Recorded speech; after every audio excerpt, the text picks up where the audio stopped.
Good morning, everybody. Thank you for joining us today. I'm Eli Marcus. I'm the executive director of City Guide magazine, and we've got not only a great panel here today, but we've got actually audience members here just as impressive, so thank you guys. And so we want to start this off with our first panel, and want to call up to the stage Vijay Dandapani, Bob Hopman, and Andrew Riggi, if you can come on up here and occupy the three seats here.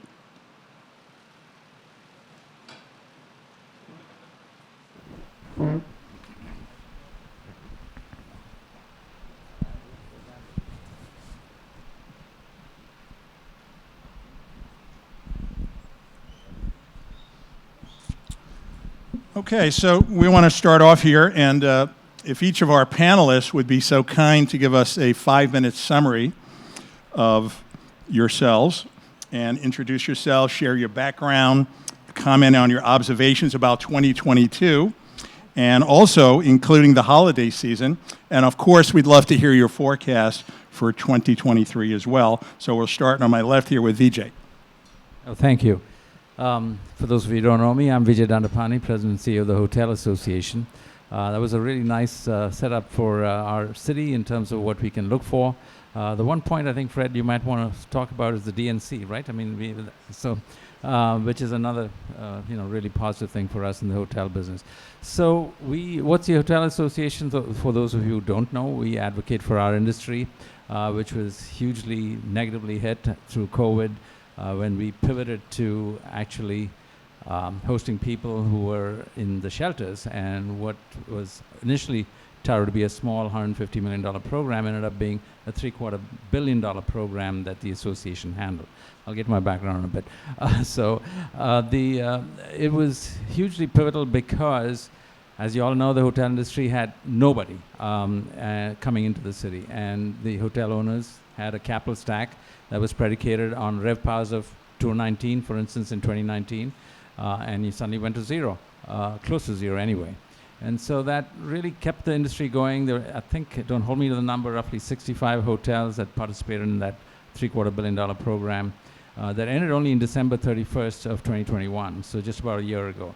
And then, of course, now we've got another issue that is the migrant crisis, that once again we are helping out the city. We are stakeholders in the city in every sense of the word, and so we expect that it'll abate, but right now it's actually on the ascent. And at this point, there are about 55 odd hotels that are hosting them, all voluntary, by the way. Nobody's being coerced into this. It's totally something that people are doing because it's the right thing to do. The city's in crisis mode, and so we need to step up to the plate, and that's exactly what's driving it. Once again, HANIC, the Hotel Association of New York City, is the one that's handling this arrangement, so to speak. So what are the issues of 2022? Some of them are structural. The industry still has the highest. By the way, New York City, as you know, is like no other city in the world. Residence Consultancy just said that this is one of the most desirable cities to come to. So there's always been a magnet. So New York City is doing really well. I don't want to put a negative light to it, but the hotel industry is not doing as well as it could, particularly if you're some of the ownership groups that got these shut hotels. So the 11,000 rooms that remain shut as of a week ago. It's actually much better than what it was at the beginning of the year when it was 20,000 rooms. Some of them are very prominent hotels that some of them are right around us here. Each one has a slightly different story, but at the end of the day, there's one common thread, which is the capital stack and the real estate taxes that underpin it, which are all predicated based on pre-COVID numbers and that have not come down. The other point that I'd like to stress is that the industry really didn't get any huge benefit from PPP. PPP was predicated on you having staff. We didn't have staff because occupancy was so low. So we didn't benefit on that front. There was no subsidies that we got on any other level as well. In contrast to two other cities that we compete with principally, Paris and London. So what are the cities that are ranked as the most attractive cities in the world by residents that I just mentioned? Paris is number one. London is number one, Paris number two. Or maybe it's the other way around. We are number three. However, those two cities have recovered to the point, without closed hotels, of being ahead of 2019. Paris was up 15% from 2019. London was somewhere close to 20%. And one of the proximate reasons was London dropped their VAT to 5% from 20%. Paris had huge subsidies that were given to hotels, both for the staffing issues as well as for ownership issues. And that's what kept them going. And so you do not have the closed hotel inventory list that we have here in the city. Add to that, obviously, we've got a lot of new inventory coming. So while the news is great in terms of us being very attractive, on the ground, if some ownership groups are still having issues. So we are advocating for actually one of two things. One of them is obviously a more fair, equitable real estate tax assessment process. But the other is something that it may not be obvious to many, but because the tax issue is fungible, what one pays at the front end as a customer, it doesn't matter whether it goes to the state or whether it goes to the pockets of the owner. So we, as in this city, have our taxes, occupancy taxes are higher than Orlando, which is at the bottom, 12%, higher than Washington, D.C., higher than Boston. So we really think that with rates going up and some of the other headwinds that we will face on account of the fact that this is good news, obviously, Airbnb is going to be clamped down this coming year, is going to result in more rates, which is great if you're a current owner. But we got to look in the macro situation in terms of what it means for more growth in the city, for more tourists to come here. So those are the two issues that we are grappling with right now. If you want to say something about my background, I was a partner in a hotel company for 23 years that I ran myself. So I'm very much the weft and wop of the hotel fabric. I understand our business as well as any other hotel owner or operator. And so that's me. Thank you.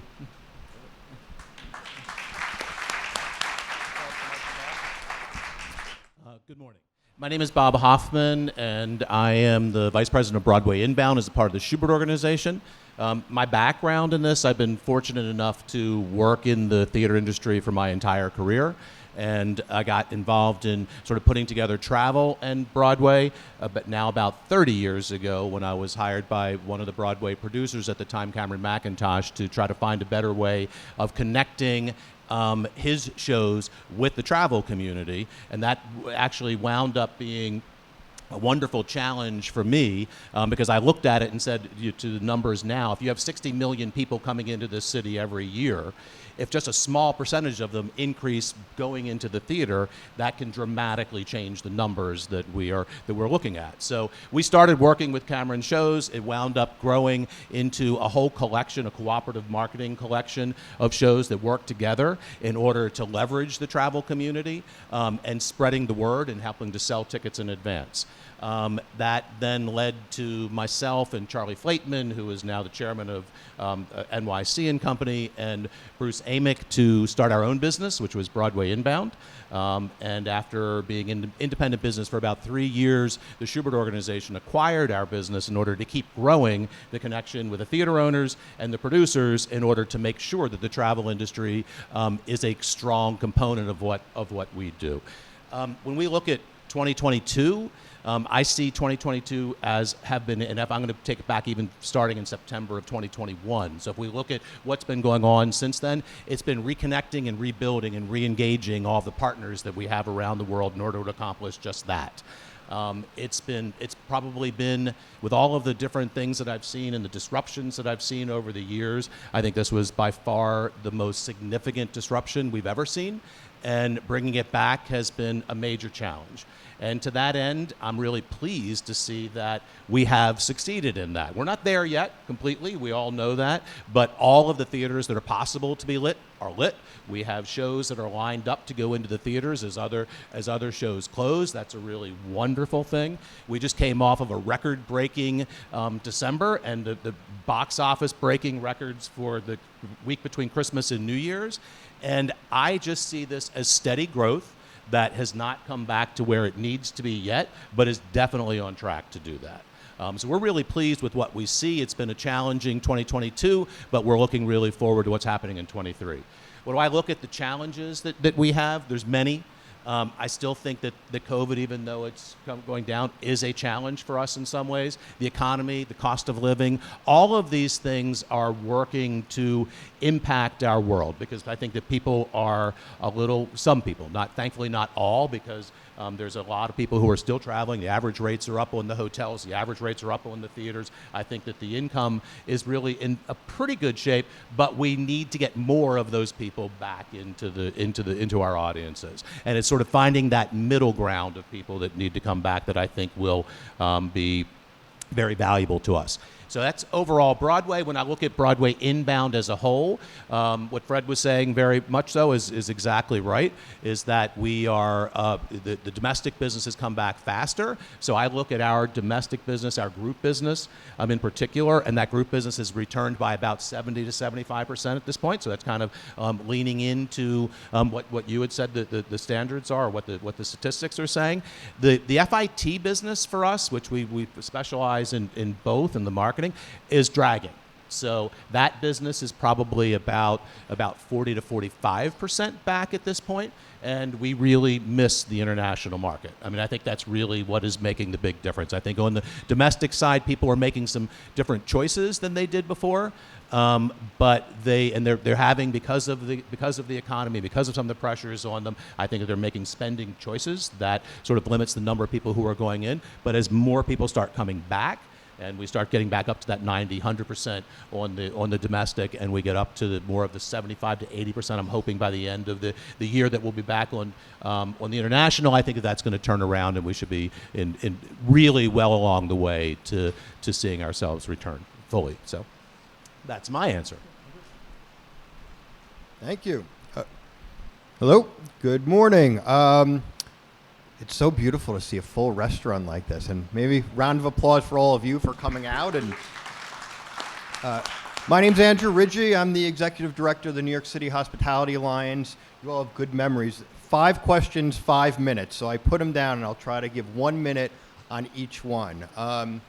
My bio, I grew up in the hospitality industry, going back to my great-grandparents. We had bakeries and cafes. I worked in restaurants. I went to culinary school, and now I've been advocating for the city's hospitality industry. I can't believe it, but about 18 years. So it's kind of what I know, what I live, what I breathe, what I love, and I think we all live in a very similar and related social and economic ecosystem that is going to be critical for the recovery of New York City and really the world as a whole. I mean, the fact that we are all from different but related sectors, but we're uniting here in a restaurant. This is where we come together. These are our social spaces. And why, since day one, when the pandemic shut everything down, I kept saying there is no way the city of New York ever will recover unless our restaurants, our nightlife, our cultural institutions, our hotels are truly at the core of that recovery, because that will allow everything else to recover and also give people the confidence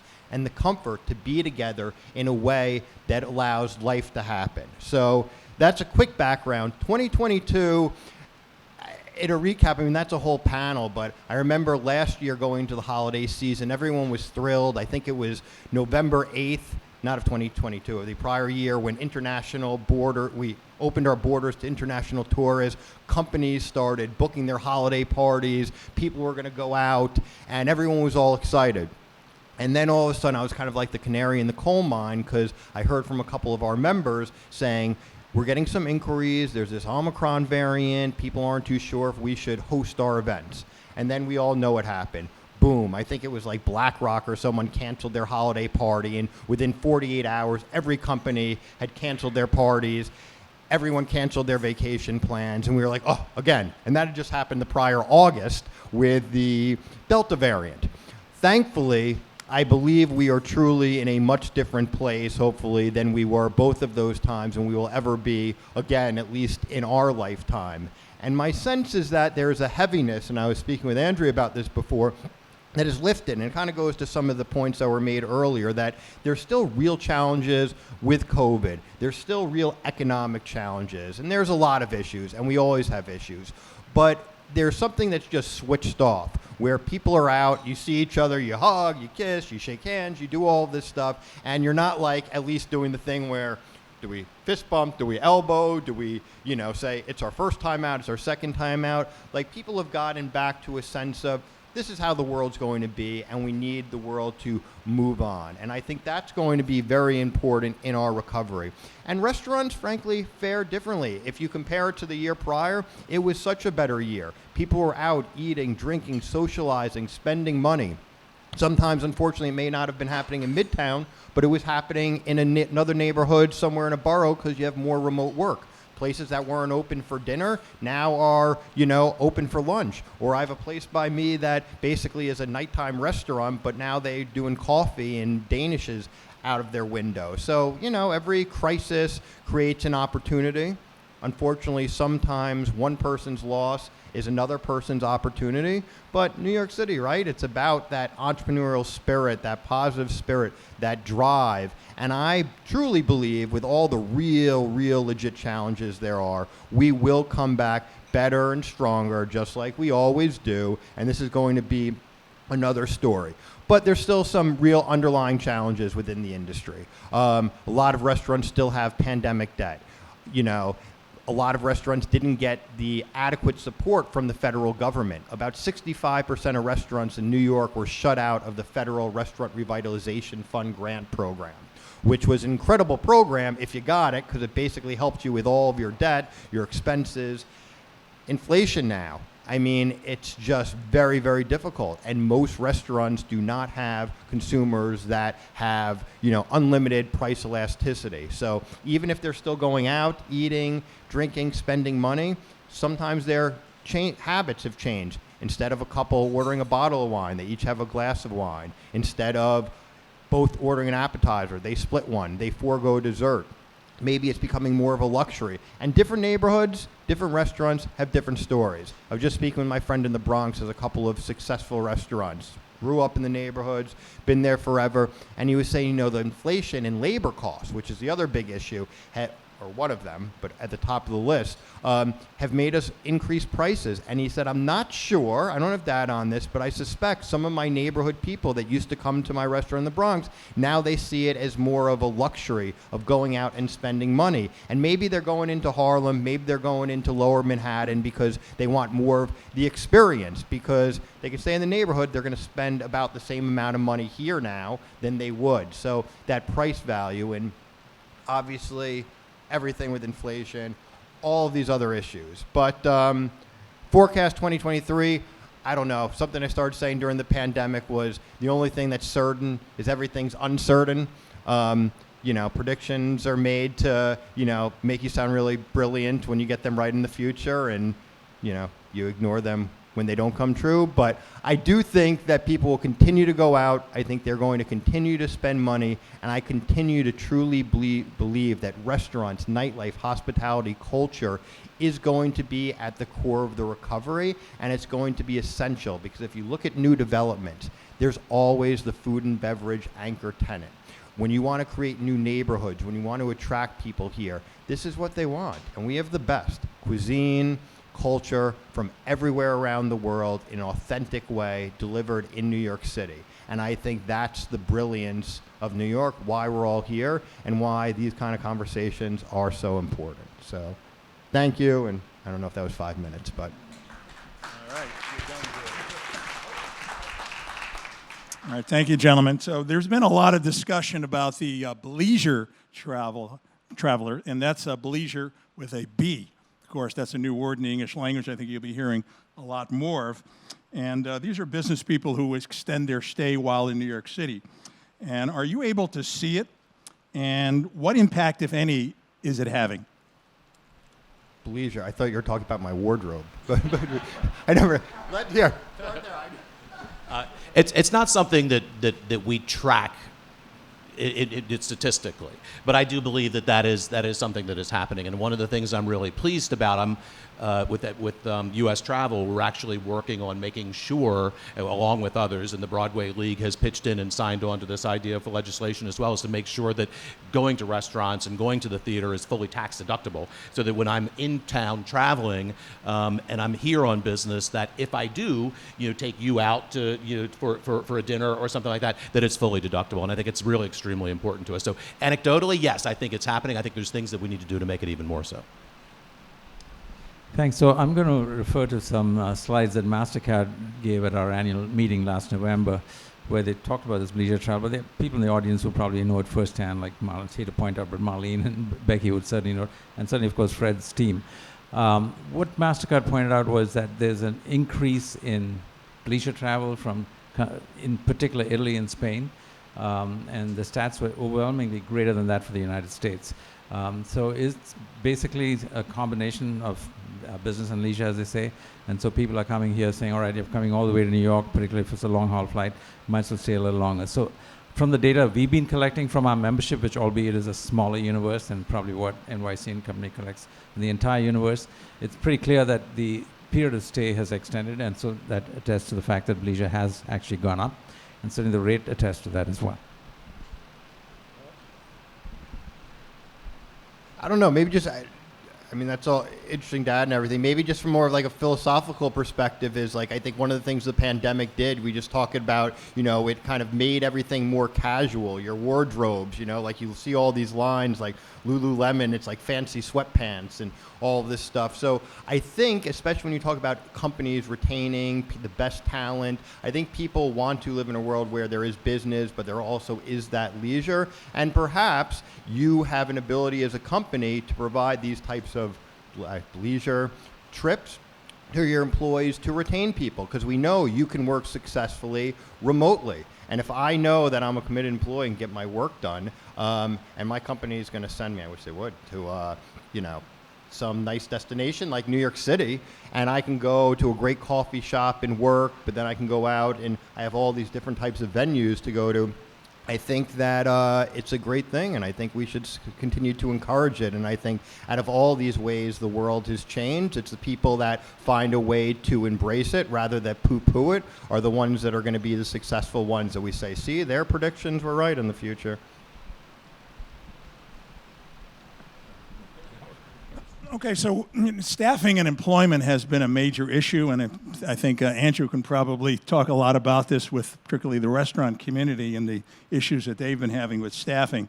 So what is the impact on your industries, and do you see it moderating in 2023? And also on the labor front, what is the situation with unions in your industry? These are like all panel discussions. So the city's restaurants and bars, I think I said it, are still about 35,000 jobs short compared to pre-pandemic employment levels. I mean, so that's like a town or a mini city. You know, that is significant. And I think when you speak with most restaurateurs, again, it's not exclusive, everyone is short-staffed. I think you see it going out. You see restaurants that are closing earlier. Restaurants that are even shut for a day, some restaurants that are shut for 2 days. I mean, for the most part, unless you owned your real estate, there was no way you could even be shut for, you know, a couple of hours because you needed the revenue because of the high expense of running a business. You see shorter menus. Even at diners, you still see paper menus that are like 2 pages versus the big old encyclopedia menus that were laminated. Shorter hours, they're not 24 hours, they're not open up as late. So I think you see a lot of changes. I think you see a lot of stress, a lot of people trying to work multiple job capacities. Unfortunately, our federal, state, and even city labor laws have not caught up, or in some ways can penalize providing more operational flexibility to employees, even in cases where it could allow them to generate more revenue or more income, I should say. So I think that's a real legit issue. I think the nature of this industry is tough. Nights, weekends, holidays, nice people, sometimes difficult people, hot kitchens. So there's no way you can change that, but you can try to do things to make it better or a more sustainable career. But the cost of living in a place of New York City is extraordinarily tough. I mean, you could raise the minimum wage to whatever, but is that going to allow you to raise a family with 3 kids in a middle-class lifestyle? No. So I think when it comes to affordable housing and all these other things, schools, that's going to be a big part of bringing people back to the workforce to create sustainable careers. In the meantime, people have to figure it out. And people that I've spoken to that have been in the industries for years, you know, they've said, you know, I was thinking with someone in his 70s the other day, said, I haven't worked this hard since I was like in my 30s and I first opened up my restaurant. The union issue, there's very few unions in restaurants, independent standalone restaurants. There's been some movement in like the fast food space. We'll see what happens. It's more of kind of, anyways, so that's not a major issue. And I think in New York especially, a lot of things that used to be gained through collective bargaining have now been legislated, particularly through the city council, and that dynamic has changed, whether it's things like sick leave or higher wages or a list of other benefits that are now required. On the union issue, well, not very good at dancing, much less like a cat on a hot tin roof, but I'll try to dance around it. So the unions, there are roughly 65 to 70% of hotel rooms in the city are unionized. The 30% that are not have definitely a huge delta advantage in terms of what it is. But as Andrew just pointed out, you cannot be paying $25 an hour and hope to have housekeeping staff in a non-union hotel without health benefits or any of those other things that a union workforce affords. So actually, Andrew, if you're a union worker in the city, it's pretty close to a decent wage. One could argue it's a middle-class wage that what hotel union workers get. And it's tough. So the entry point, if you are looking to get in as a new developer here in the city, doing a union hotel, which really is your only option now, given the citywide special permit that's out there, is you got to factor in anywhere from close to 50% of your operating margin towards, particularly if you're in the mid-market, towards wages and benefits, obviously. So and there are no new hotels that are coming up, by the way. Since the citywide special permit was put in place, not a single permit has been pulled. For those of you who do not know what the citywide special permit is, it is a permit process which you need to go through to build or develop a hotel, and part of that you need to go through ULURP, Uniform Land Use Review process, which takes 6 months to even 2 years. Obviously, it's much harder to do that, and as part of that, it's going to be very difficult to not have a union workforce. Okay, I think we're out of time on this panel. Thank you, gentlemen, for some great answers here. Thank you.